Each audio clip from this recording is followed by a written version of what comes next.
Hello friends, welcome to my channel. Friends, अपनी इस video को स्टार्ट करने से पहले मैं नए आने वाले यूज़र से रिक्वेस्ट करूंगी कि वो हमारे चैनल को सब्सक्राइब करके जल्दी से बेल आइकॉन के बटन को प्रेस कर दें।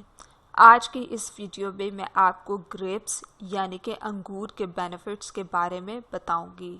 इसको खाने से आप लोगों को क्या क्या फ़वाइद हासिल हो सकते हैं।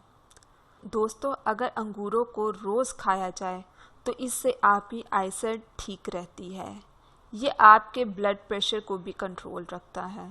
जो बड़े बड़े अंगूर होते हैं जिनको सुखाने से मुनक्के तैयार हो जाते हैं, अगर आप उन बड़े अंगूरों को खाएं तो उससे आपका हार्ट ठीक रहता है, क्योंकि इसमें फाइबर और पोटाशियम बहुत ज़्यादा पाया जाता है। दोस्तों, इनको हार्ट पेशेंट ज़रूर खाएं और जिन लोगों को आईसाइट का मसला है वो लोग भी इसको ज़रूर अपनी डाइट में शामिल करें ताकि वो इन मसाइल से बच सकें। ड्राई ग्रेप्स जिनसे मुनक्का बनता है, इसमें विटामिन B2 और कॉपर बहुत अमाउंट में पाया जाता है।